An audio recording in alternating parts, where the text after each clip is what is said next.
Okay. CM'da 사이도 CM 막 구구구서.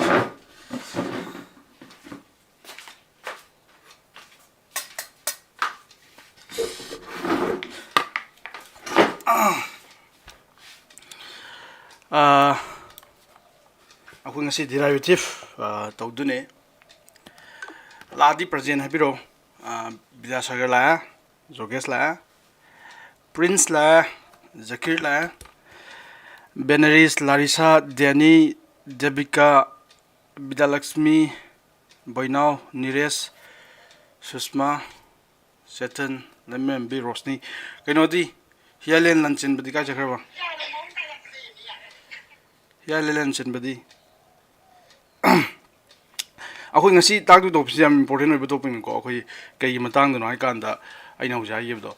derivative hajine derivative se kai da important wer kai ka noi class noi gano class 12 khatang gi 11 khatang gi natana akoi punsi chupa yam important wer du ba du gumba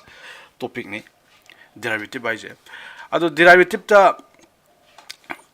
akoi na maruina derivative bai tar di akoi gi derivative haije da no bota mamu wer noi da ai di kano to ba ai tar Lemme minaj gano sigi se phone dagi oina yaurak sar kamai tawduino phone dagi chamana gano lemme bi phone dai nang link da sanga ga dum youtube da tawga dum sang duni gano ado derivative ai gano derivative jano bo word ni noina hana taram da ba yai derivative ai je ado derivative hai na lemme bi phone torrent pa go ha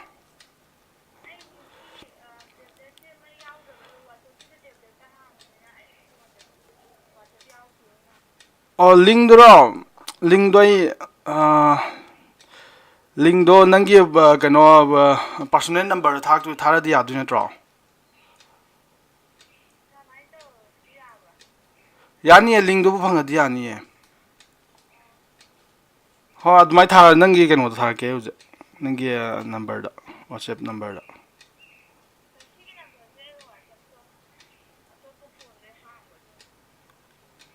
adu nangna adugi hojiki nangi phone do pai tu phone do anobo phone am do pai ani dara ad si number jine ba laimembi aja adu siragi message am tharong ne whatsapp da adu ga ne nang on link do tharake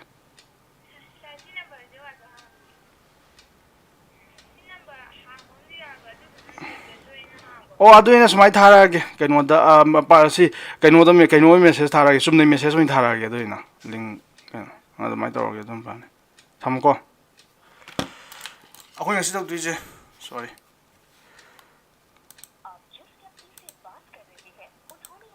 derivative haisine ba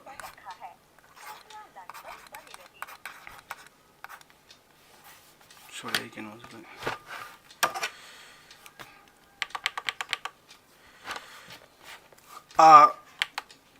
limit ki matang je gyan ta hobron dai na ro limit ako ngarang bok ta limit loi gara limit ai je kai ngarang bok ta loi gara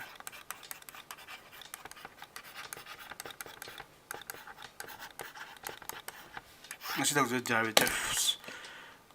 ado limit ai je ngarang bok ta loi gara ko ado limit ki matang je limit se gyan ta hobron dai na ro limit ta gyan ta hoda ba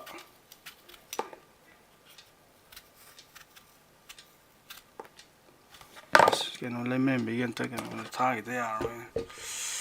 anta hine ro ne ji lemem be si da ngai da petang keno taw bu yai wari taw bu yai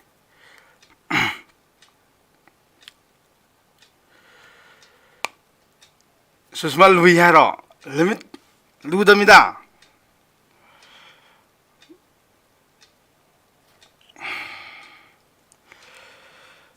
khar tai prince taw ai ji di susma kano anoubu thengnabai warambasu yai ko aina habdu noi class 11 da karai banga ngai di kano taw habdo kano sigi chapter je aidi anoubu oina tam mayam ja anoubu oina thengnar pani na ko khitang luthak torong ngone ba ado kaina message tam yan da jo anoubu oina thengnabagi luba waramgani tasingna luraba di nate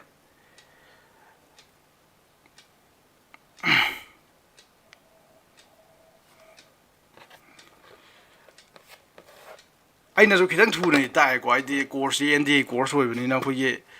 NDAꯗꯤ ꯍꯟꯗꯛ November 14ꯗ exam ꯂꯩꯅꯤ ꯑꯗꯨꯅ khitang luna di tai khitang thuna thai luna thai ha da khitang thuna ta ko da nangon da kai no di lam ngani khara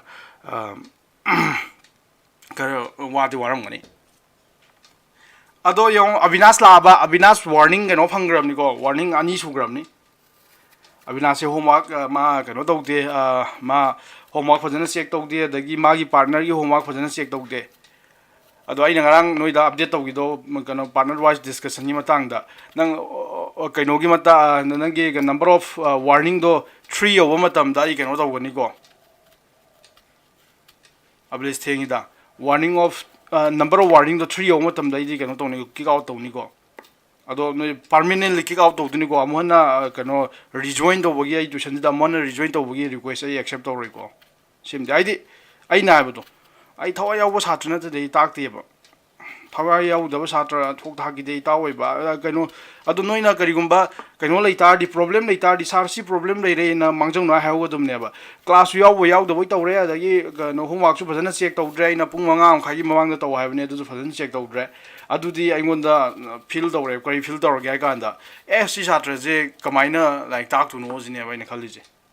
ai ko aduni ai noi mi tan thok bu yaw re noina sana khangje gre ko sabir ga doi tan thokram ni ko sabir na ma yawm ba danga ma hanjan hanjan soirak pu gi aina tan thokram ni noi paisa thiba thida bai darkar leite adugi kai noi ka noi thawa yaw dar kan daina like ta ka dum lati ba simde Avinash lak trabo amsu ma number of warning 2 suramne 3 su kan handa mo soi ka ma lueram ne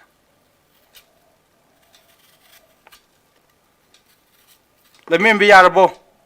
yar ko le mem bi yar ko Avinash lak sama le musu ko am khalo no Avinash ki wa to how is it aina do derivatives to du ne mo si je ado akhoi ngarang bauta limit ki idea finam lei gare ado limit hai ta ri na do limit hai ta ri ke limit x tends to limit I just sira khangal wa limit x tends to 2 f of x hai ta ri x na 2 da sang ha ba ne ba 2 da sang ma tam na kamai sang ya ba left di sang ba ai right di sang ba ado khoi gano darkar leite 2 da sang du ni left di sang ba ai right di sang ba left di sang ba ai khusang do right di sang ba ai adu ga 2 da sang ma tam da mana ai je x ki value je 2 mak ti na te ba 2 ga yam nang na ba value mai ba ne ba adu 2 ga yam nang na ba value je khoi na thi ba song phang oi ba as nang hai du je angam na hai du je sir 2 ga yam nang na ba value hai ta di 1.9 ni sine ba hai du je ada ai na mo hai ne ba 1.9 den nak pam ju lai ri 1.99 ne har ka ne adu ne na idana 2 da de adai di kara lom na ha ko ne sir 1.9999 ne har ka ne hai 2 kwai nang na value je nang puthok pa ding am moi ba ado akoi sidi concept ne limit ai je ado limit x tends to 2 ai ta di 2 da yam nak na sangi adu bu 2 mak ti na ti ha ba ne yanda ko 2 mak ti na ti ha ba ne ba aduni limit ki concept se ado limit ki concept se sinara koi derivative haiba pose to dune derivative to do se kem tinate no on the only one idea ni derivative to do je idea mo the base over topic ni ko derivative ai je kai no derivative to do ya ganda no on the any line biram me ba se no on the any line biram me so si line je biram me si line ji ki slope ka no sine ado si line ji ki koi x axis y axis se thok pi ra je si le sina x axis saro sina y axis saro no exam man sal live sunday no exam taram ni ko du ne exam gi like kan panaro exam da eta class 11 ka ba no no NDA tha ga du di class 11 ka ba nga ina bu hen na no to we ma wangi ai ko no phim sang ai na hona ju no phim sang ai ne hele no ju kan hono kara phugat kya isu no di first agi ga to khan ge dom ne ai nga hanga ye dom lathi ta je first agi na no to khan ge dom ne yara sigi line nang on the ab go bo line am leire ab go bo adu nang ichi ge no ji x ko sra 1 2 3 4 5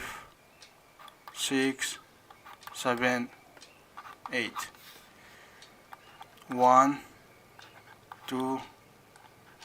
3 4 5 6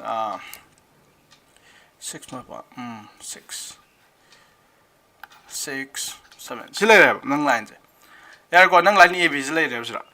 ada hu ja khoina hangdi wa hang je kai noi kan da sigi line je kayam ngam ge sine slope bai je a derivative bai je derivative se kari sama ha ga kan da khoi atop simple oi ba word ta kari ha ya ga kan da slope bai ne slope bai ta di slope nai ba ga ba kayam ngam ge ba ne ba nang singam ka ma tam da singam ka ta di nang ngam mi do khang du ne yar ko nang singam ka ngam ne ba sing du ma to na lep kan da nang ngam moi ba nang la sing ka re ka ba ngai di ngam ne nang ka ma ni adu ga ma to the lep kan da ko nang ngam moi ba ma to dang ka do ge ya kan da khoina kaino bel khoina sing na tam ho ngai da lai ba da phau ba mai phau ne ma to na lep tar di plane ga sama khan ne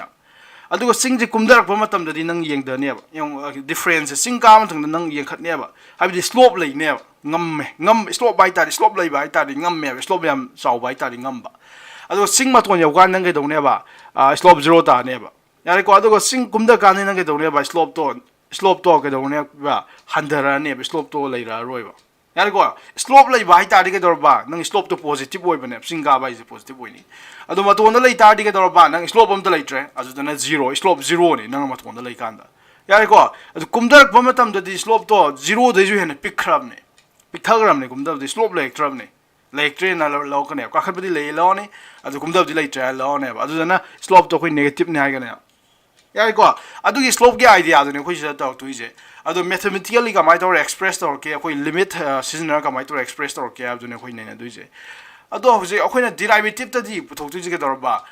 slope sa function am ge point am da le slope ne puthok tu je adu siran nang on the line am le ab go bo line am ya ko AB go bol line am le si AB go bol line je magi slope bu thwai ta slope gi formula no ning jong ob slope bai ja slope gi formula je kana na pi ne ha kan da rise over run na pi ne rise by run na pi ne slope bai so go we de go my formula je kana pi ne kan da rise ti kayam ma kayam wang khat ke ba rise ai dar de adu da kayam wang khat ke du da kana na yen ge ne kana divide ko ne run ma kayam cl na run na ta kayam cl ha ni go kayam cl ni yen ge ne ya ko adu slope bai ta ba rise over run ji go ba de adu na sigi line ab ji slope yeng ji go slope of line ab har ba line ji slope ji kya da yeng ji adu sigi line ja rise nang mathak ta na rise tham ta re makha da na run tham ta re rise hai de kya ma kya wang khali yeng ji mana wang khat bai ta ni nang na yeng tu ji o siragi laga sigi line ja kya wang khat ge je sibu khatang ni ma wang khali ji to seine sibu khatang ni mana wang khali ji sima to onje yau drama le ko sibung ni mana to mana wa khali sibung na tra aduna ma 6 ma pa da ni mana tai je aduga 1 ma pa da ni 1 ni 6 fung ne ba mana wa khali je adu ita di value de kya tar ni 5 dar mani 6 minus 1 6 ta gi 1 khai dok ta re ya re ko yan tar ko 6 minus 1 rise kya wa khali je yo nang thi ma tam dai di 1 de ho ra min nang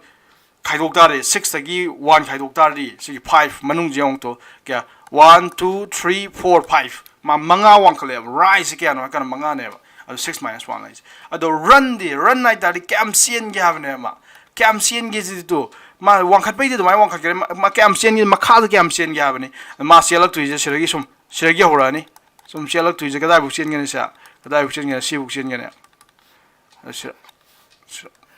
si bu cn le mana sial ji kai de kai bu sial le se si bu sial le si ju sama ne ho ji do ga nang siragi 6 da gi 1 kai do ni ai di mana sial mi je 5 ka tang sial me si 6 minus 1 asi ka dar ba ma thak de 5 ma kha de 5 rise ma manga wang khala me run ju ma manga sial me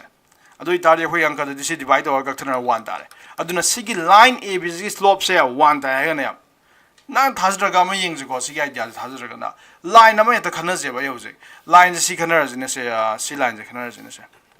sab yung ba vertical line je khana je ne si line si na pq thola ji ko si line je pq adu ita slope of pq har ba line ji ki slope thok se ya ko adu rise over run se jo rise ti ma kya wang khalini rise kya wang khat kyo rise ke wang khale rise yo rise the one can get the Masaya sang but then rise for any sing any ma one collision mashing a wang ma rise the cam one can cabinet. I do it that mark a pavon lazy 6 ma pavon lazy. I do it tardy rise a 6 minus 0 higher now. Can you know and a side of give though matola nido see to 6 the gin and 1 kaido give minus isu see ma pa 6 the gi then see 0 ma panish lazy 0 kaidoni. I did 6 one kalema run the cam sell makada makayam sien game makada makarim sien de young do. Na sideline do kitang smaina angamba kitang kara slope naibagi dang sira makada kara CL na smai sien gi baneba sira di sien bro sira di sien de kem de sien de ma sigi line sigi bar yellow line point ma pass 7 naiba points de ma hen de do 7 naiba points de ma hen de ba yarba aduna ma je run game to leita ba ngang ne run leita ba ngang ne adi mafam mong khotang leim na 0 minus 0 ne ma यार को run do 0 तारे मैं run यार को अदे 6 minus 60 6 minus 0 6 तारे 6 by 0 6 by 0 मखा 0 लेता है कोई not define तो sometimes कोई मखा 0 लेता है infinity की concept उसी नहीं कोई infinity यार को अदे slope of the line PQ her line की slope से infinity ताने अब ये उन्हें थाज़ रहे होंगे सी line जे बड़ा कनो 90 degree line है PQ हर line जे सब युग line है 90 degree ने अब यार को अदुम मागी स्लोप से के दरबा याम सावी अदुन नि इन्फिनिटी थमिजे इन्फिनिटी तारे याम सावी अदुगो समा नंग समय पुथोब लाइन अमजु नंग येक यारे समाइना सी लाइन जियो सी लाइन जिना कोई ए ड्यास बी ड्यास हारे सी line um yo C line a dash B dash C line J the rice अमत लेट्रियो नंग सिगी स्लोप पुथोको मतम दगा तौने राइस ओवर रन नि राइस अमत लेट्रे कइनो का मा समाइ तौरगा एक्स एक्सिस का प्रेल होइना प्लेन होइना लेबा ngang ने मादि राइस अमत लेट्रे दना राइस दि मा 0 तारने बा दो run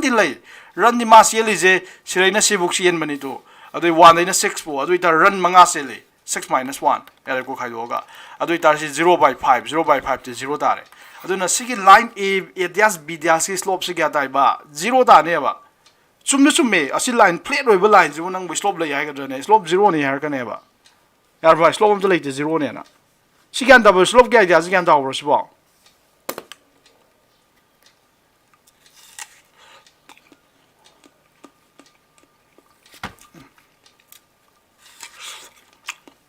gan đau ra làm hay nó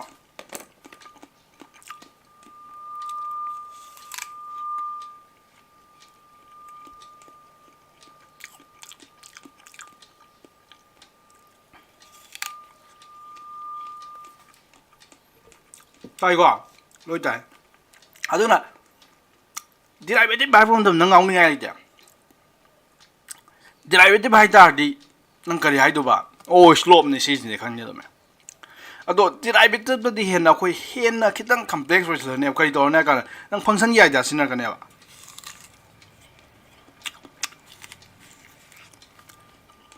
याइ को फंक्शन या जा सिना जियो सॉरी आई जे कइनो फंक्शन या जा सिना जियो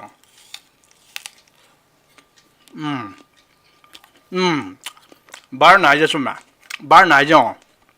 sara to the slope equals to 0 when the line AB is parallel to the x-axis haidor suma if line is parallel to the x-axis line and x-axis is parallel with the slope is 0 because it has no rise ma rise like there rise 0 ta ne ya ga ado yen ge auje slope क्या idea अखोई दिराइ video idea तो उसे नौंदा चला यार होजी तुम्हारे समाना function में pyramid नौंदा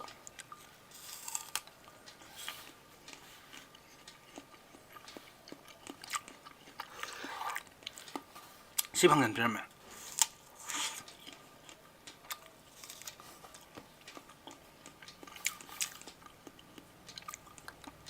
line में ये कर जाओ लाइन पॉइंट ही बहुत ये हंजा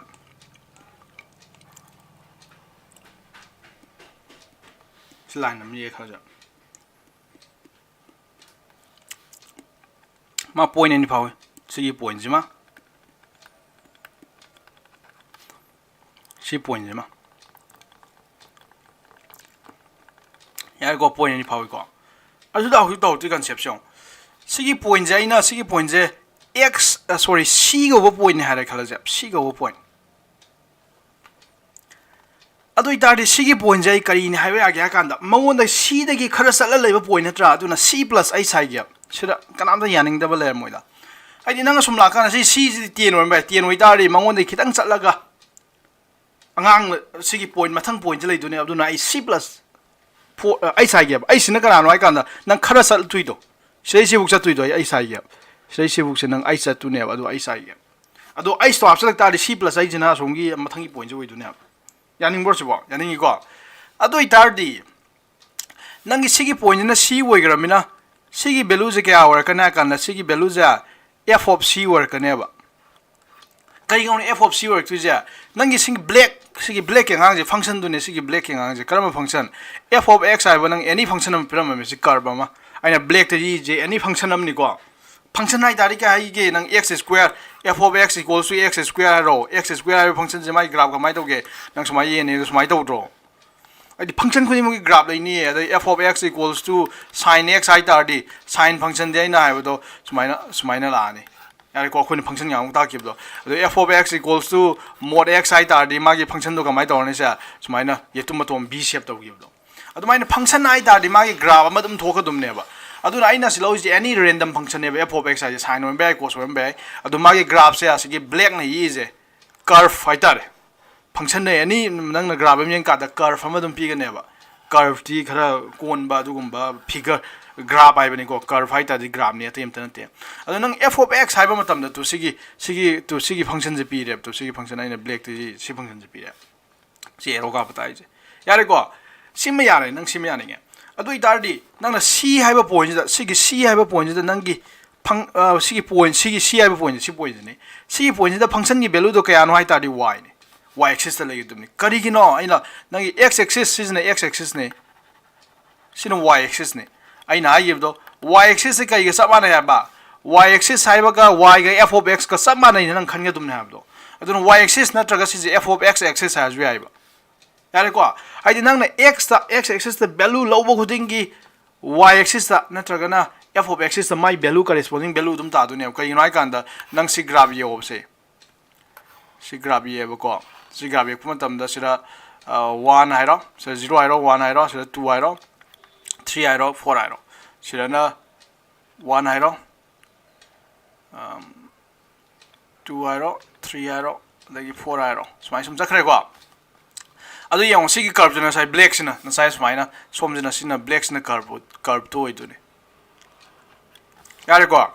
adu nang na ji sigi na sai point na sira c ai ge na sira 2 ne khanar jeb si 2 point ne khanar c gi value je 2 ne ha jeb sira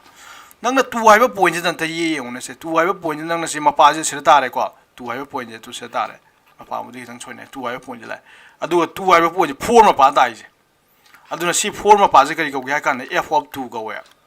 kai no 2 hai ba pi ai di yang nang f of kai no da putu ne se f of 2 da putu ne si graph se kari graph no f of x equals to x square hai ba graph to ne ba adu f of 2 puthok ta di ka ta do ba 2 square da ne 2 square di ka ta ba 4 yang da re ko adu na ni nang na 2 hai ba point da si 2 hai ba point ne se 2 hai ba point da ma y axis ta ka da ka na 4 ma pa da ta re yare ko aduna high by nang x axis da value lo khudingi y axis da dum corresponding value phangane ba kai no x axis na ine input ni haiba do function am laita di input y axis ta ak tu jina nang x axis da hapsal la matung da asom da tar ko do value ngai du ne ba y axis thamai je si gan thawi ko adu ni sira du tawi je c haiba point nang na hapsal la matam da f of c tar khane na sai 2 ha pa matam da tu si 4 ma pa da f of 2 tar ai f of 2 di 4 ni da na du mai tar ai do aduna c plus haiba point da nang na hapsal la matam da ko nang gi si ga ngang je ka da tar na kan da si je tar ne si ne kana haiba f of c plus h haiba ngang je ne sibu yaning branding da bon taro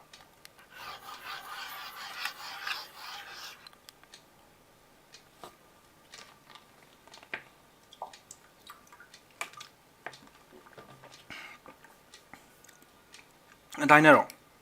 yaning branding da bon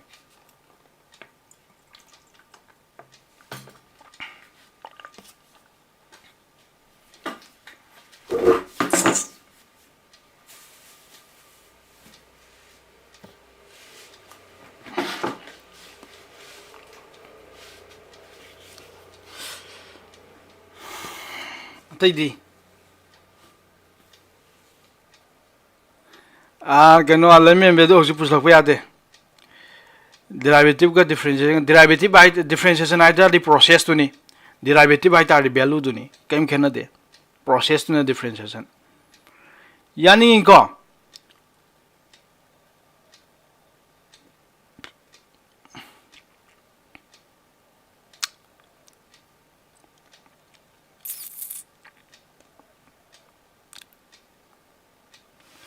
adu yang silai adu itadi nang na hosi tok tu ja khoi slope puthok se ba sigi line red line ji si red line jai ab tholage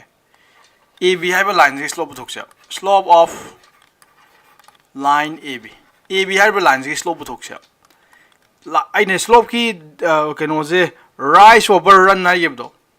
yare ko rise sigi line je kya mong khat kya du ne ab haiba line je kya mong khat kya du ne yare ko rise ti kya tarni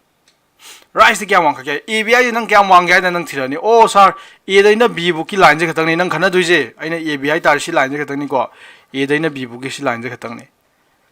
si line je khatang ni adu itari ma gi rise bu to kya itari nang kya wang kya ni ma wang khali jong ma wang khali sei si wang khalak puni to si bu si ngai je ne ma wang khali je si ngai je ne ma wang khali je yare ko adu itari nang chamma ne sai do minus series to series si bu ne nang khai dong nar ne du di f of kadarba c plus h asigi na sai khai do ki by minus f of c by run the cam cl haba kayam cl nang phangare cam cl di ma c dei na c plus h phung ni ma cl je adu nang kay ani c plus h ta gi nang c khai do ne adu nang ta hori je kadarba f of c plus h minus f of c by minus c ga plus c ga thana ni h ta hore tu na sai ma cam cl do ina h lap na ya do asi point ni si marakta adu itari mai run the cam cl itari I cl ne rise na kayam wang khali itari f of c plus h minus f of c ha bana si lai si tar khi kyan ta hoi go si kyan ta hoi ka su lu ni ai te adu da hujik derivative ki idea ha ja derivative itar de derivative ki definition itar derivative of a function f of x have a function am gi derivative at a point amada karma point x equals to c have a point da laiba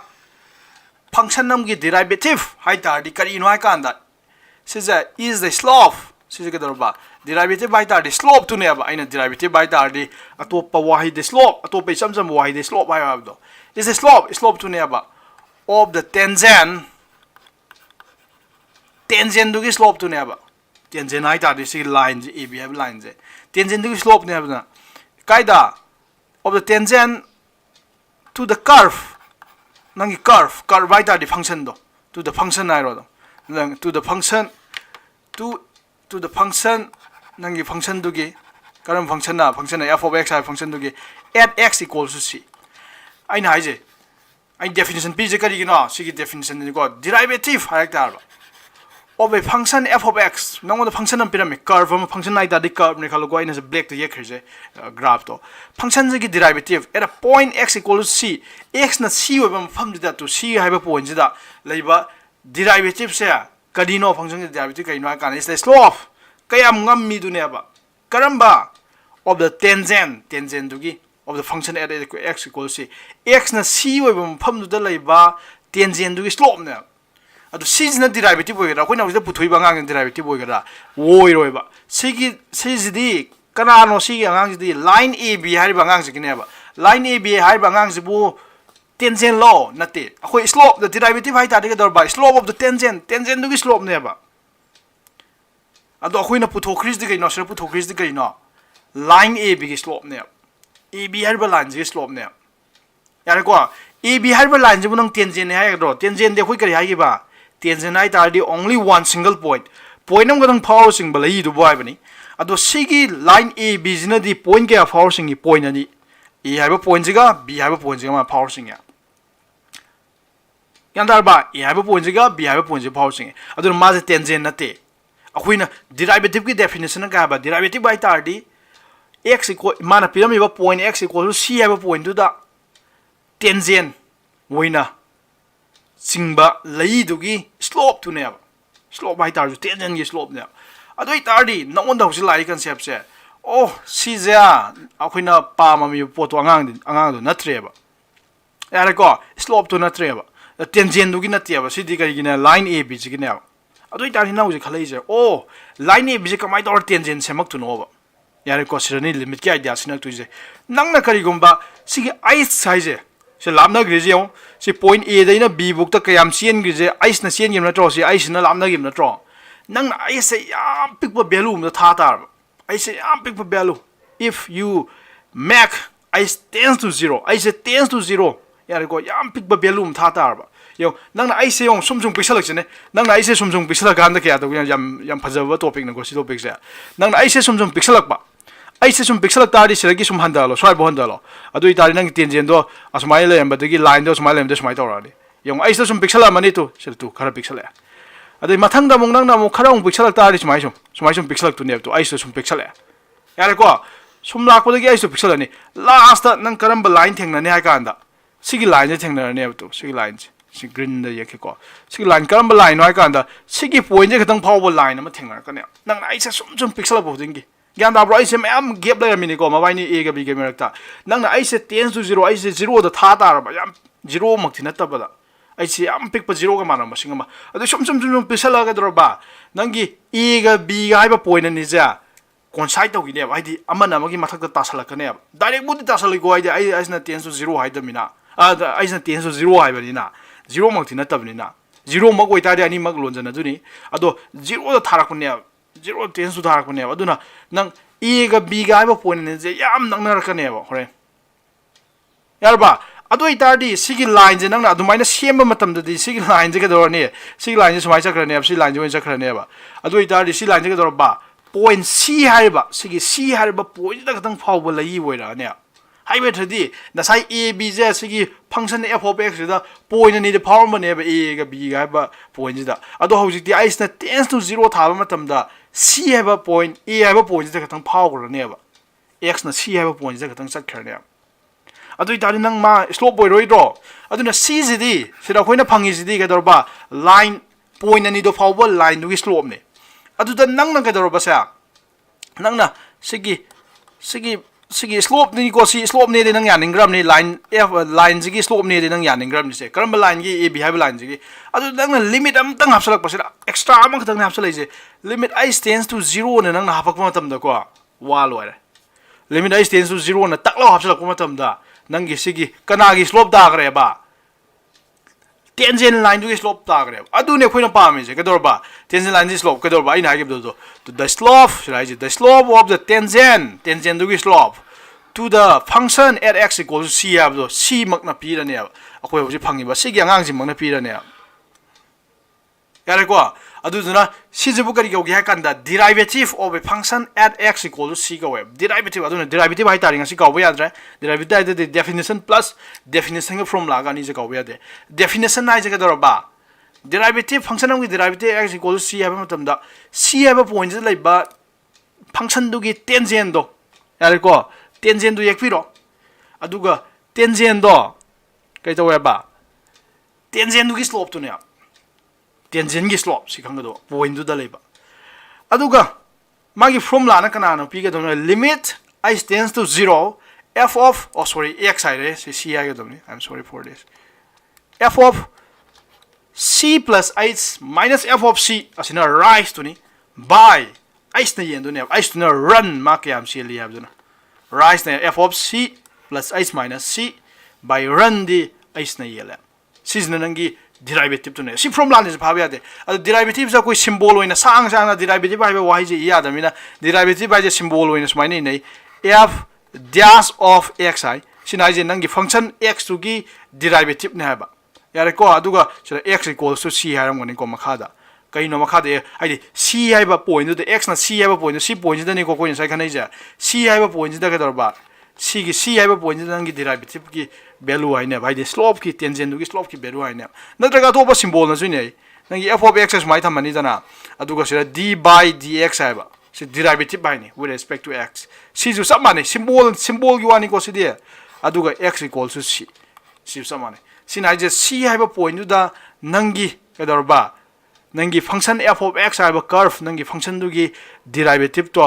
ये symbol ने से symbol नि सिना निको d by dx f of x से हाइबा मगा अदुगा f हाइगा ds खतंग हापकबा अदुगा add x equals c हाइबा c दि नंग पुंची गा या दि आम इंपोर्टेंट होइबा पॉ डेरिवेटिव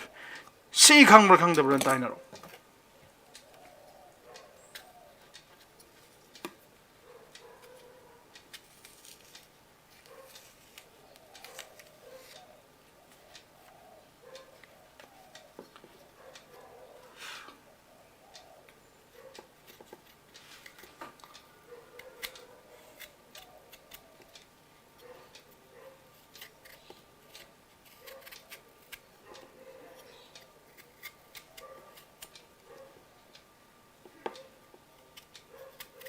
हाइनरो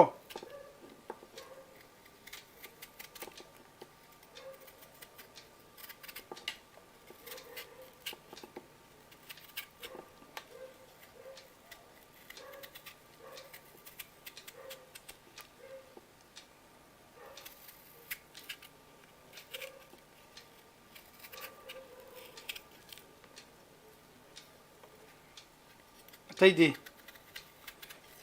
तुम्हें लेने जी बम तो खाना ट्रबो रोशनी दी कहीं खरा खंगे जी वो फुल इन खंग ट्रबो लारिसा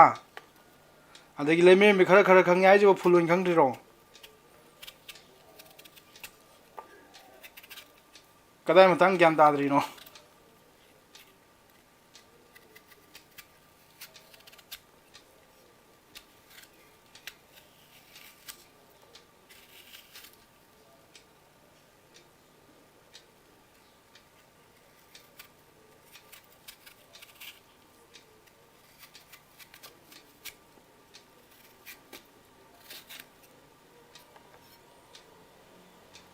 देनी खरा खंगे जी वो कदाई कदाई द खंग नो फजन ताकनी कोनो है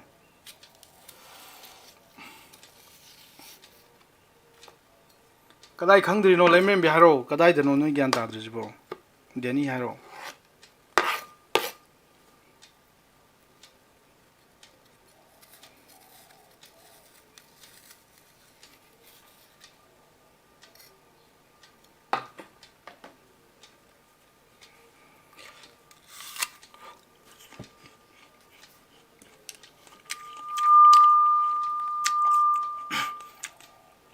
माइक्रोफोन मनाक सेम थम्बसे हौजी मखोन थोप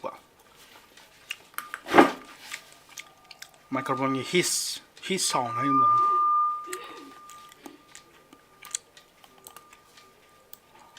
काव यादे सेमजे याम इम्पोर्टेंट है अदो हौजी तौदीजे अखोय रूल अनी खतंग तौजी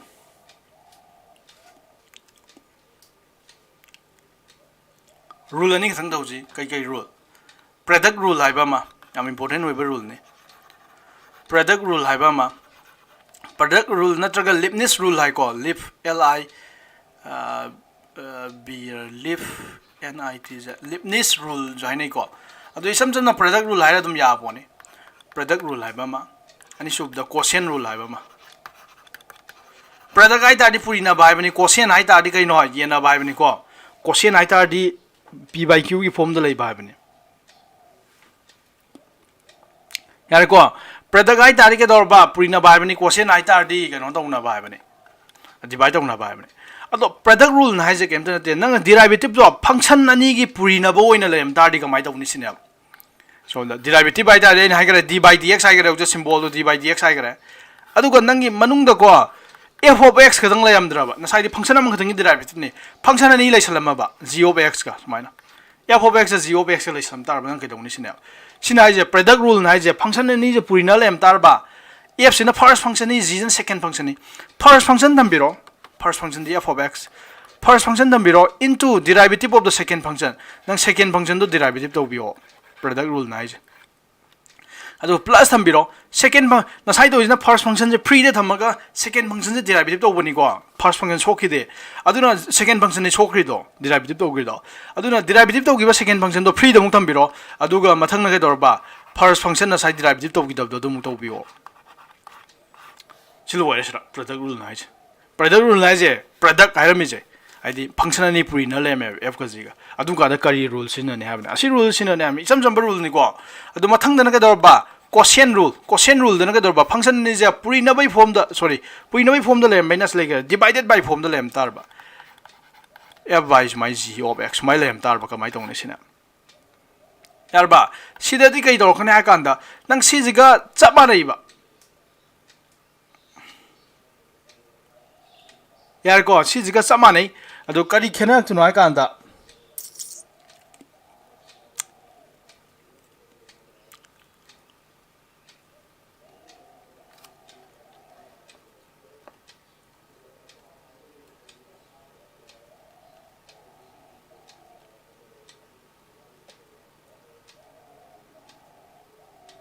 करी खेना तुनो हाकांदा खोगी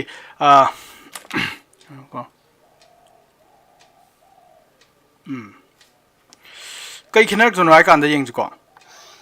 चप मानै हाबदि याद्रा मखादा g of x लेट्रा सिजिगी स्क्वायर थंबिरो g of x सिगी स्क्वायर सी फंक्शन g of x मखागी फंक्शन सिगी स्क्वायर थंबिरो मान हाइजे अदुगा मथक्ता नसाई सी मखादा थंगिबो g of x सुमाइ थंबिरो यारे को अदुगा फर्स्ट फंक्शन की derivative d by dx of the first function f of x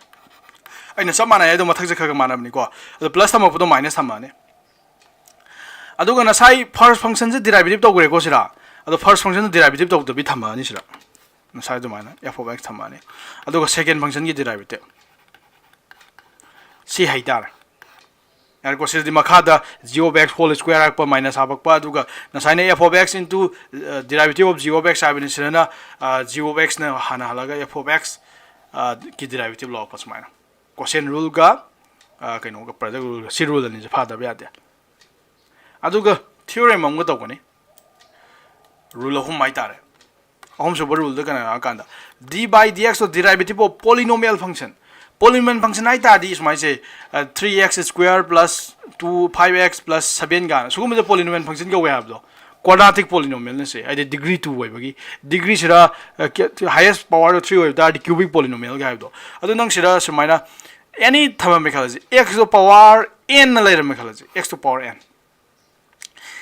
यारे को सिगी डेरिवेटिव से कना पि ना कान सिगी मथक लेबा पावर n जे नंग से थांग द बिरोबा यारे को मथक लेबा पावर n जे थांग द बिरोबा दुगा x to power मागी मथक n ले जर्मनी को पावर जे दुगा न अमा हंद रोबा n minus 1 सिने अदुना x to power n की डेरिवेटिव से कना ना कान ममांग n दो मथक पावर n दो ममांग थांग द बिरो अदुगा x to power के आप कने बा x to power अमा हंद बिरो n minus 1 यारे को सिजना सिगी डेरिवेटिव नंग सिहोम जे फादा बिया द्रे सिहोम जे संगे अते तो बकई ताक तो बियावरी लेट्रमा ले को सिहोम जे संगे सिहोम जे फादा बिया द्रे होजे एक्सरसाइज शॉर्ट पाउ जियो सिहोम जे तोरा यारे को प्रोडक्ट रूल ने क्वेश्चन रूल ने अदुगा सि पॉलिनोमियल की derivative x to power n की डेरिवेटिव यारे को आवश्यकते फॉर्मूला नि नंग सिम्फा पुगदो फॉर्मूला नि नंग केमदा होजिकि दो वानिंग लेते नंग न सिम्फा पुगदो बा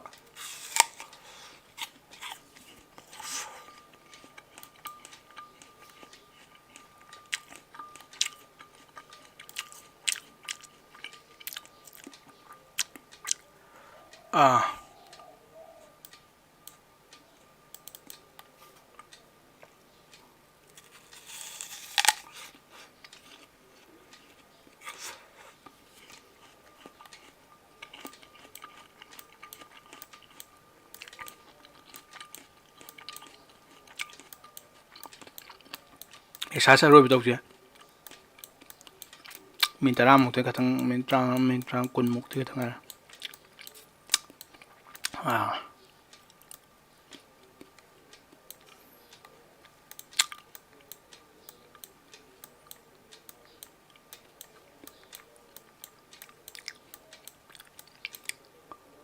एक्सरसाइज क्वेश्चन के सुयाम दमने को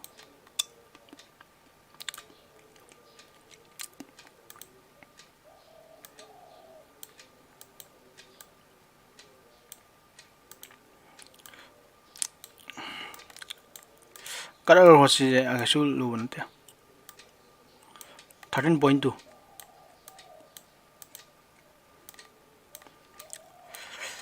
से क्वेश्चन 1 आना होसी question 1 is find the derivative of x to power 2 minus 2 derivative of function asina function where ni ko x to power 2 minus 2 ai je nangi function f of x to ke dor by x to power 2 minus 2 add ka dai da x equals to x na 10 oi pham da magi derivative to ai bane ado itar di nang derivative to d by dx of f of x ki derivative c ni ma bu to ai je derivative by tar de symbol smai tame ado itar di d by dx of ka ba f of x di x square minus 2 ni c ki derivative lo bi ho ai bane yar ko ka sam sam c ki derivative lo bo di d by dx of ke dor ba tongan tongan lo biro x square hai di function ani le manung da ni minus d by dx of ke dor ba 2 yar ko aduna sidi ke dor ba x is how to formula do ni jango d by dx of x to power n di ka ba n do thang da biro adu x to power n minus 1 ha ba sida di x to power 2 le me 2 je thang da biro adu x to power 2 minus 1 rosni ni kaino torai dana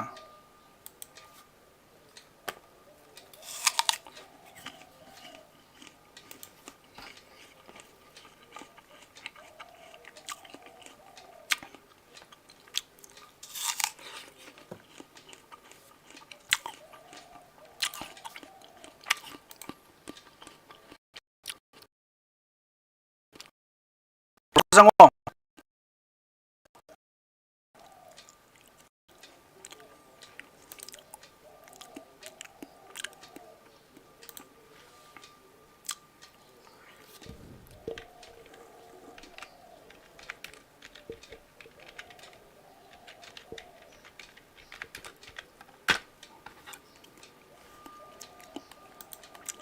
yare ko simle ko han be jung khang ko aduga mathang ji kana no snap 2 ai ne 2 ai ji kana no constant function ne 2 ai ji constant ne constant of function ki graph sino kamai to khambra so 1 2 3 4 5 minus 1 minus 2 minus 3 sine aduga 1 2 3 4 sine ado 2 hai tar di nangi 2 hai tar di nangi f of x nangi function to kya tare ha ba 2 tare ha bane function 2 da ba je kaino constant function ne nang function ji to sira manung do 2 lai je f of x value 2 tare ha bane hai bet di function do 2 tai ha bet di 2 khatang wei ha bet di my variable yom da 2 ta di constant function ne abne ba constant value 2 dum ta ne nang x to 1 wei ga 2 wei nang hapning ba bu x ta 2 dum ta kan ha bane ado nang graph se smile wei ta ra ne to smile ta ra ne x minus 3 apa 2 ma pa ta kan ni 0 apa 2 ma pa ta kan ni sin 2 apa 2 ta kan ni 4 apa 2 ta kan ni 5 2 ado ni si function si graph si wei du ne adu constant function की derivative ती क्या तानी 0 ताने बा इदे constant function ती करी है बनो असी x axis द प्रेल होगर में माइ दि slope अम तले ट्रम ने ngam द्रम ने derivative ने कोई पुथुई जे अदु 2 हाई बंगांग जे दी 2 वगैरह 3 वगैरह any constant value अंगा न मागी derivative से constant की derivative हम 0 ता गने कहीं ना का मागी slope अम तले ट्रे ngam बम तले ट्रे बा rise ले ट्रे बा नसाई ना है दो slope अम तले ट्रे मोइ दि 0 ताने अब दो सी 0 तारे अदु तावरी जे 2x to the power 2 minus 1 di 1 tare ko aduna tham do yara 2x ang dawre adun mana puthwai di sina koi derivative ki value duni therefore mana puthwai di d by dx derivative ki value puthu nang function x to ki kadai da at x equals to 10 x na 10 oi value da habne adun smaina x equals to 10 hablo adu samana ye nang 2x diagram ni adu x mo du da 10 absolu ai ba ni da so x equals to 10 hab I better the x mo da 10 adu 20 tare answer 20 tare अदन सिगी function x square minus 2 है function सिगी slope तो कर्म point x न 10 होबो point the मागी slope तो क्या तारे बा 10 तारे 20 तारे से हाइगेरो सिबो ज्ञान ता होब्रो ताने रो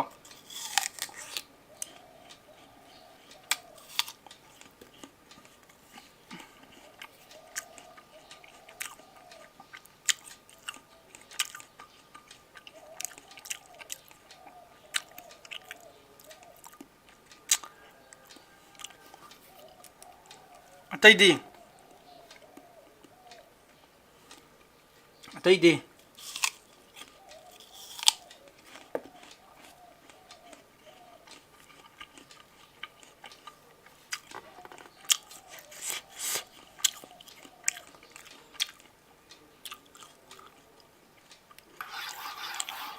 đi phải sẽ xóa lại ta rồi chả sao mà này question में आमजे सी जो नंगी फंक्शन डेरिवेटिव ऑफ 2 x है नंगी फंक्शन दो क्वेश्चन नंबर 2 जितना नंगी फंक्शन जा f of x equals to x का तंगाई रखबा और क्वेश्चन नंबर 3 दना derivative of the function 99x है नंगी फंक्शन दो 99x ꯑꯣꯏꯔꯛꯇꯨꯕ question number 3 ꯇꯧꯏ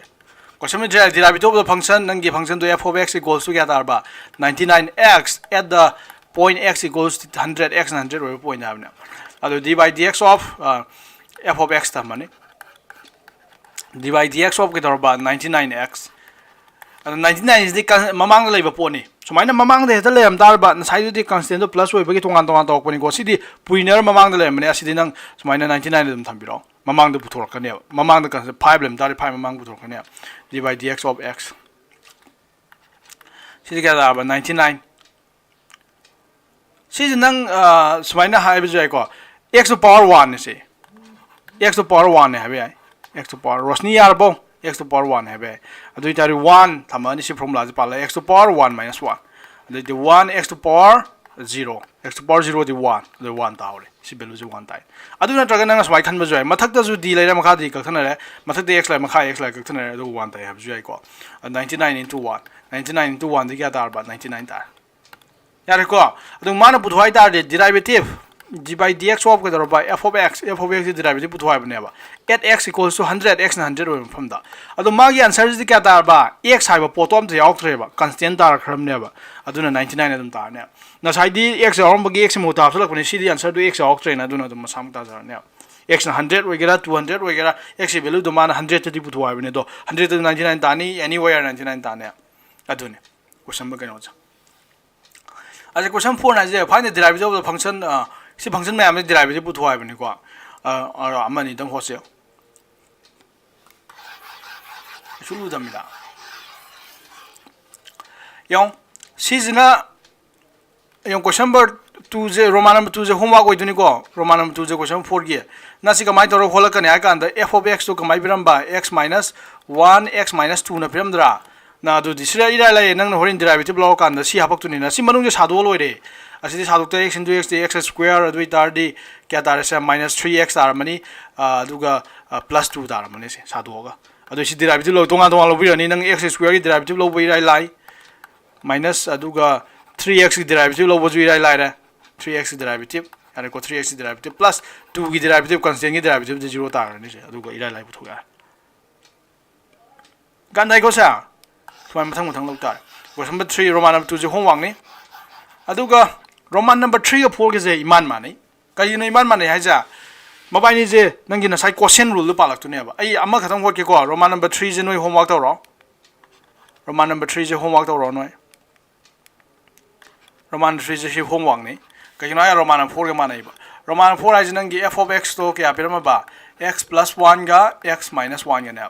अदुई तारि नंग डेरिवेटिव लो सी की डेरिवेटिव पुथवा बने f of x की सी के समाना गया कांदा d by dx of के दरबा मथक तने x plus 1 मखा तने x minus 1 हाइदी f by g मथक मखा फॉर्म द लेरेबा अदु नंग साइ फॉर्मूला क्वेश्चन रूल दु पालो क्वेश्चन रूल नाइ जे के दरबा क्वेश्चन रूल नाइ दो मखा की स्क्वायर थंबिरनी यारे को क्वेश्चन रूल नाइ दो के दरबा d by dx of सिरा मथक तने f मखा तने g फंक्शन नि ले तारदी मखा की g की स्क्वायर थंबिरनी अदुगा g दो थंबिरो अदुगा f की डेरिवेटिव दो माइनस थंबिरो अदुगा f थंबिरो अदुगा g की डेरिवेटिव c ने आइबो यार कोना सा क्वेश्चन रूल ना अदु निसर पालक तुजे सिरादी मखा की स्क्वायर हाइदी x minus 1 होल स्क्वायर थमाने यार को अदुगा मथक की मखा जे थंबिरनी x minus 1 सिरा तो g यार में तो g स्क्वायर थमे अदुगा g थमै जे तो से g थमे तो अदुगा डेरिवेटिव ऑफ f हाइबे मथक की f अदु x plus 1 अदुगा माइनस f की f ची कना तारबा x plus 1 तारे अदुगा डेरिवेटिव ऑफ के दरबा g दी x minus 1 असमान असिदि क्या तारबा x minus 1 whole square असिदि x plus 1 x minus 1 मसागी लजरे सिगी डेरिवेटिव ती सिरयो सो मुनेयों को सिरा नंगना सिरयो दिजे असिदि लेजे d by dx of x plus 1 है बनेबा सिगी डेरिवेटिव क्या ताने है सि तोंगा लबिरो d by dx of the x की derivative plus d by dx of के दरबा 1 की डेरिवेटिव सिगी d आइना मथक टू d x x तना 1 ताइ हबदो न सौसी ता किबदो द 1 से कांस्टेंट की डेरिवेटिव 0 ने हबदो द 1 plus 0 दी 1 तारे सिजिमा 1 तारन माइनस x plus 1 हाइबा ngam लेरा अदो x minus 1 की डेरिवेटिव हाइबने x minus 1 की समान है ये सिरा माइनस थमक पय वा खतंग ने sir minus tamo sir minus tamo sir minus tare 1 minus 0 di 1 adum ta jare c is 1 adum tare x minus 1 ki derivative te the answer is last kya tar ba se x minus 1 whole square yare ko aduga si kya tar sa x minus 1 ai jare sira to x minus 1 into 1 the x minus 1 ta jare na the minus x plus 1 the minus la map se minus na 2 are ni ko minus 1 adu nang kakthana ro si ki plus x ka minus x kakthana yare the answer is last kya tar ba minus 1 the minus 2 by x minus 1 whole square lo sa so I know to like ko sa le question number 5 say whole roi ka you know question 5 say 2 plus like mathang derivative to ne si derivative to ra ba ni adu ita nang derivative log form tam de f of x derivative log form tam da d by dx of ke dor ba x to power 100 by 100 plus d by dx of tonga lo ni plus la amna x to power 99 by 99 ara ko smai do se karni adu x to power 100 ki derivative na to gre x to power 100 the power 100 to makha thambiro adu x to power ama handa biro 99 100 minus 1 by 100 so plus 99 je makha thambiro mamang da adu ga power anda ama handa biro 99 minus 1 98 by masagi 99 ama adu mai sum chakra duni adu 100 ka khrani 99 ka khrani adu nang lemau du je by x to power 99 plus x to power 98 plus x to power 97 plus coefficient ke loi haidi mamang makha da 100 len bangai ja 100 99 98 len bazai loi ka khrani aduga coefficient am do yaw de bi da hawrani ba haidi x to power 99 plus x to power 98 plus x to power 97 mai mathang chak khrani yar ko asim di hol onu noi ju do asi ai ju hol aroi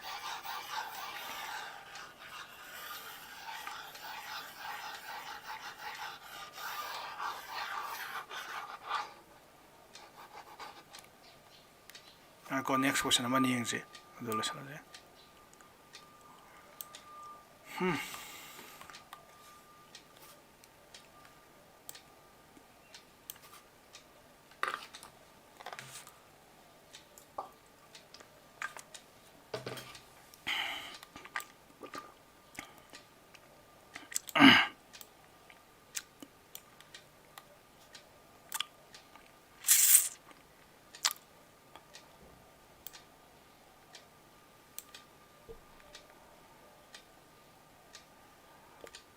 mana je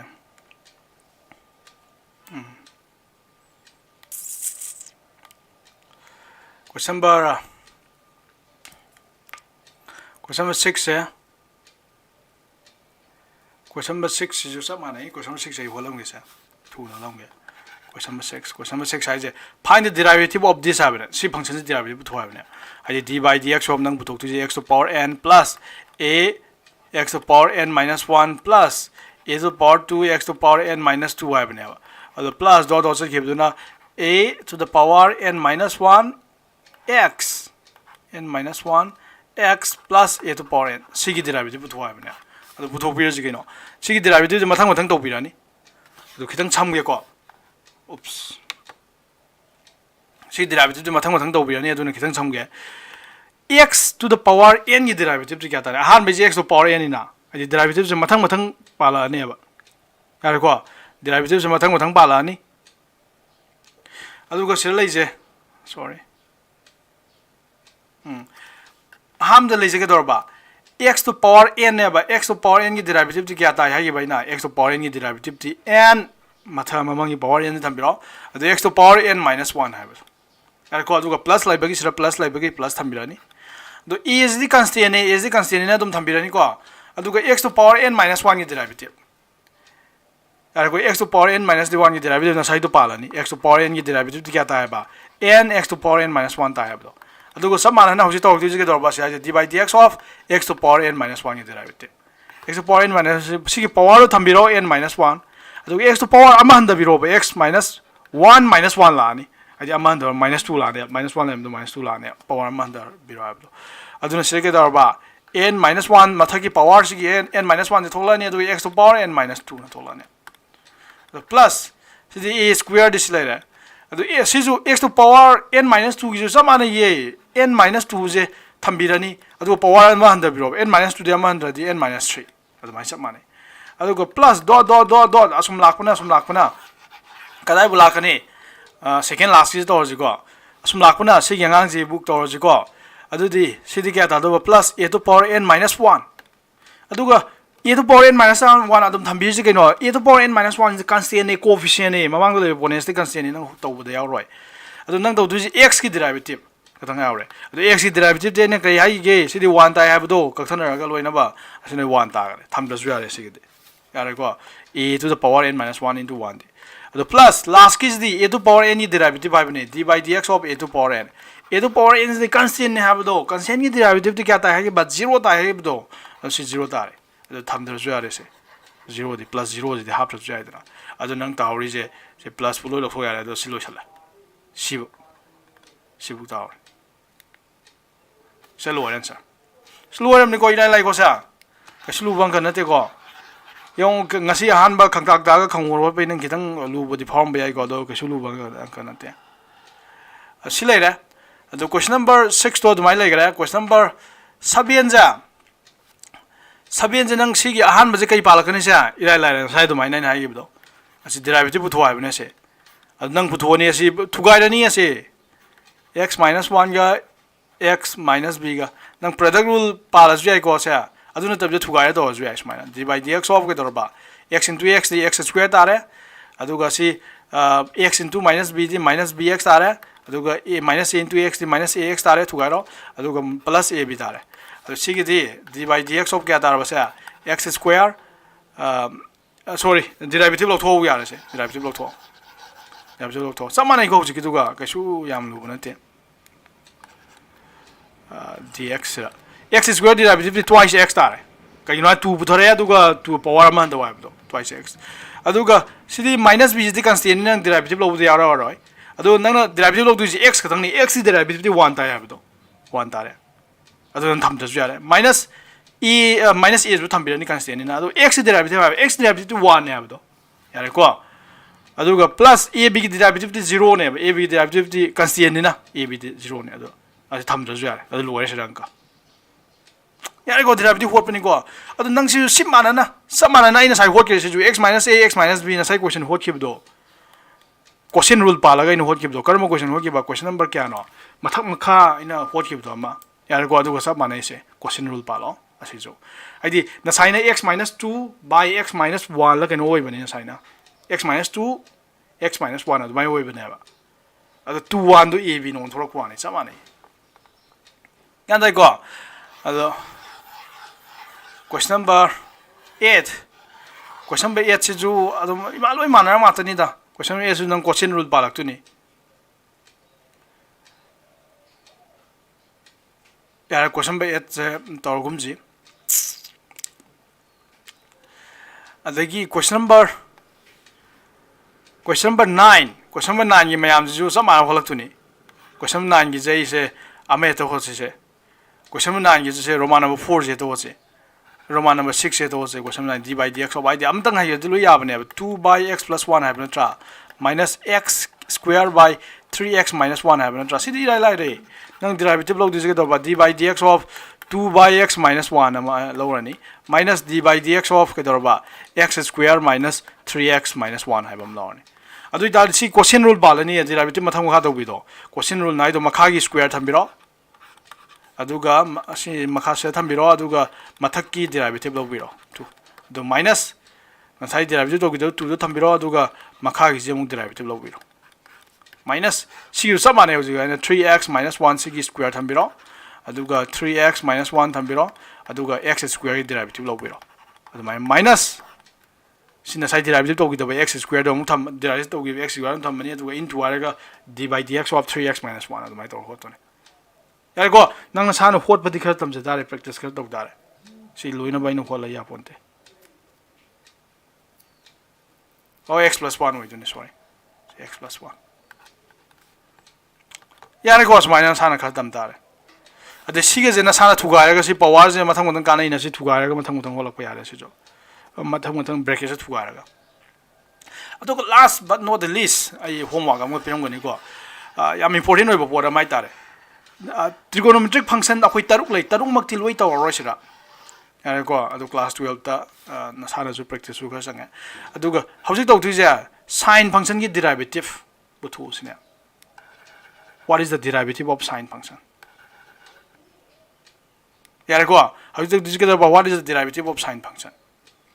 Ado question ba 10 hai je sine gatang nate sine cos tan cos sec cosec moi me ang derivative se kam ta ni sine. Ado question ba 10 hangi je to question ba 10 hangi je question ba 10 hangi je find the derivative of cos x ha cos x ki derivative hai bi o sine.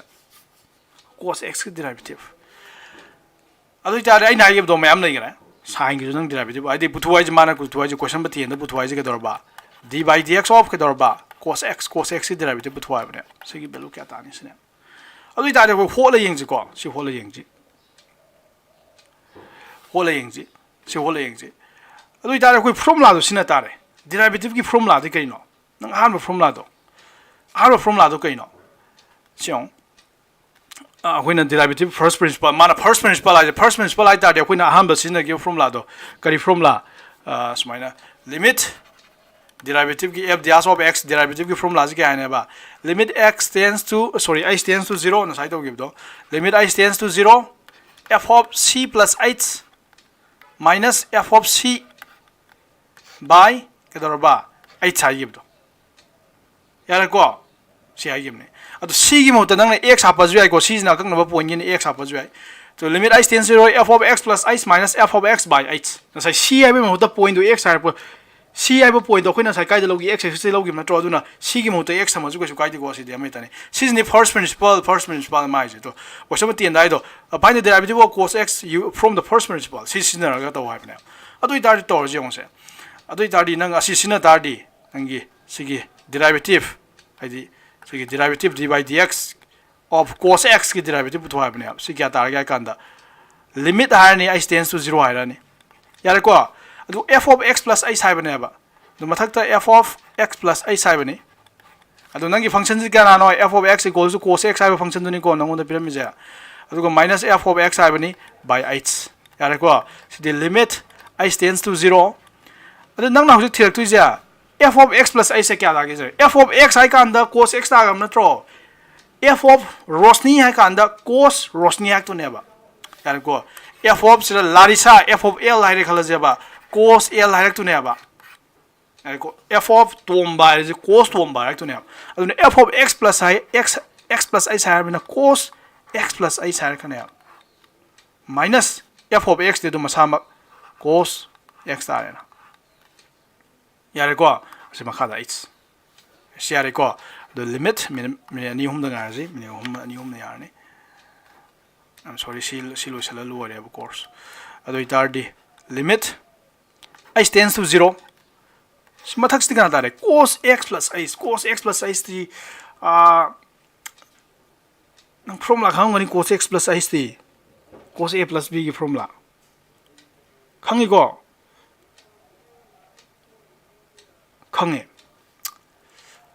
cos a cos b koi trigonometry do wi do minus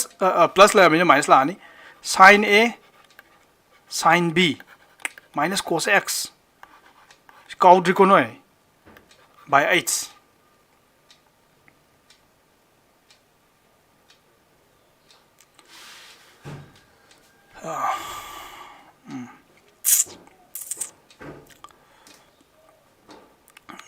si formula je panja ka da ya kanda ya ba ya ida cos x cos h ya sa the limit I tends to 0 sai di mathak sinang mana ba khalo cos x sigi cos x ga ani je pula ja sira cos x awi sira ju cos x awi minus cos x ni adu cos x asdagi kamal law tho nang kya tar ba sa cos x kamal law gi tar di cos h minus 1 ta hawrani ba ai ko yani ko adu lemok du je minus sin x sin h sai bangang du lemok rane yare ko adu makada h lei du ne se makada h lei du ne adu h sa ai tam ani tholak tu je mathaka makha ani tholak tu je adu tonga na h se pb gi ye kasu gai de ko h se tonga na p gi ba kasu gai de ko sma tonga p gi ba no horen l chem no do se dum ta ja pon यारे को सी यारे को अदु इतारी सी pull up किनी अदु limit से तोंगा तोंगा lock सिने limit तोंगा तोंगा lock सी को सा मिने नि दंगारो लिमिट I tends to 0 यारे को अदुगा सिरा मनुंग दले हुदुजे सिरा cos x into सले हुदुजे cos x minus 1 हाइबने अब अदु नंगना 1 minus cos x हाइप को सुगाई दे by h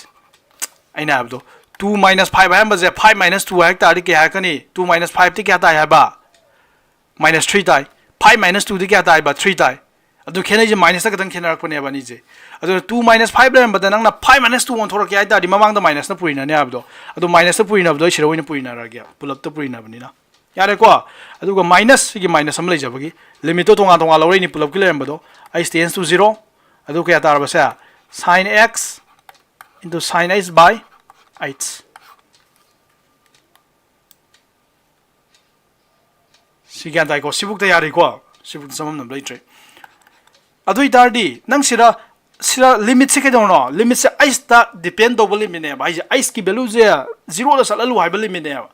अदुना सिगी अंगांग जिदा केमता माना काइबा पिरोय बतो सिगी cos x हाइब अंगांग जिदि केदोरबा आइस याउदो अंगांग ने बा अदुना अखोइ दि आइस दा लिमिट से थारखने आइदि आइस दा डिपेंड दो अंगांग ने बा दो cos x आइस दि आइस याउमद्रे ओंददि अदुना नंगना सि cos x से ममांग पुतोरबा गेसु वाइदे बा दुगा limit x tends to 0 1 minus cos x by x यारे को सी में यारे को अदु माइनस सिना जो sin x है बांगांग जे x याउदि बा दुना नंग मपान पुथरोक याय बा sin x अदु ग limit x tends to 0 sin x by x अदु ना होजि येंगो नंग फॉर्मुला निं जंगो हाना खोइन दौ गिबदो cos x tends to 0 1 minus cos x by x आइना फाव आइब दो नोइ दो होमवर्क तो हाय नोइ तो बिरक्तब दो सी 1 ताइ सिना 0 ताइ हाइबा सिना 0 ताइ हाइबा आइना थ्योरम अमदा पुलअप रोमान नंबर 1 2 हाइबदो अदुगा सॉरी लिमिट हाइबनी को लिमिट हाइबनी अदुगा अमना limit x tends to 0 sin x by x की वैल्यू जिना क्या ताइ हाइबा सिना 1 ताइ हाइबदो अदु मंगनी पालक तुइजे सिदी minus cos x तारे सिगी अंगांग जिदि क्या तागरे बसे सिंग अंगांग जिदि सिगी सिनरगा सिदि into 0 तागरने minus sin x सिगी अंगांग जिदि क्या तारनी सिदि हौजिगि सिनर 1 तारे अदु आंसर जे सिजि म पुरा 0 चकरे आन minus cos x into 0 0 चकरे अदुगा लेमौ तुइजे minus sin x अदु सेल लोइरे क्वाइ लाइब आंसर हम फंगे अदुना सी प्रोसेस खंगावी को सिजन नोइ खंगजलो कइनो आइ कांदा सिजने इना होरेन कनो तालक तुइजे होमवर्क पिरक तुइजे होमवर्क अमा पिने हाबदो करि होमवर्क नंग होजि फंगिजे करि फंगा ग्या कांदा होजि फंगिजे नंग होला मतुंग द फंगिजे केमता नते differentiation of d by dx of क्या तारबा cos x क्वेश्चन नंबर 10 नाइजे cos x से डेरिवेटिव से क्या तारबा minus sin x सिको को यादरे अदनो ये होमवर्क से क्वेश्चन अनि पी करे को लास्ट की होमवर्क क्वेश्चन से कइनो आइ कांदा find the derivative of d by dx of sin x की डेरिवेटिव से क्या तागे पुथोरो सिगा सब मानन होलक तुनी को सिगा सब मानन प्रोसेस से केम खेनो सिगा सब मानन होलक Tuni cos x derivative minus sin x तागरे दो sin x की डेरिवेटिव नंग होलो बा सिगा सब मानन होलो यार सॉल्यूशन ला होलो को ngam ni ko sin x की डेरिवेटिव होलक दो होमवर्क यारे नोई asi this solution see you in the next video.